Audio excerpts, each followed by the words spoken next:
Let's turn now to a new message out of the White House to take over and nationalize voting. President Trump sent that message to Republicans during an interview with his former deputy FBI director, Dan Bongino. Listen. These people were brought to our country to vote, and they vote illegally. And amazing that the Republicans aren't tougher on it. The Republicans should say, we want to take over. We should take over the voting in at least 15 places. The Republicans ought to nationalize the voting. Now, that request from the president comes as National Intelligence Director Tulsi Gabbard now says Trump requested she attend an FBI search at a Georgia election center just last week. Gabbard's presence in Georgia raised immediate questions from Democratic officials. Let's go live outside the White House to CBS News chief White House correspondent Nancy Cordes. So, Nancy, how are lawmakers reacting to the president's latest comments?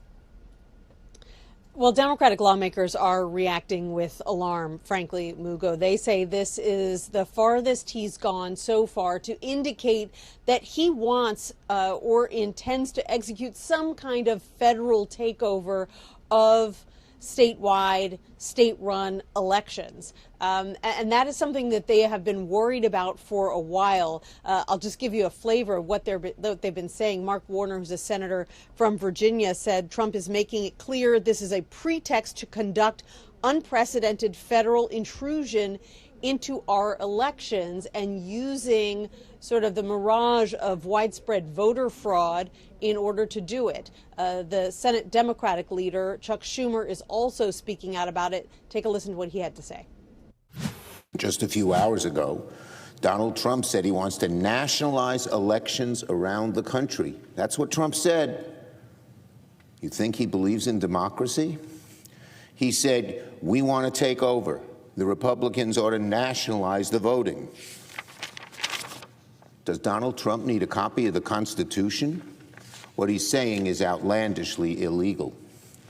Once again, the president's talking no differently than a dictator who wants elections in America to be as legitimate as elections in countries like Venezuela.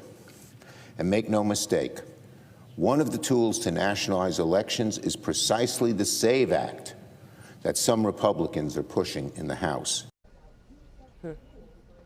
Republican lawmakers haven't had a lot to say publicly about President Trump's comments on the Bongino podcast yesterday. They don't love it when he starts talking like this, implying that he wants elections to be nationalized. In fact, anything that sends a message to his voters that somehow voting is not secure or that they shouldn't partake in it is always something that they worry is going to depress turnout for their side.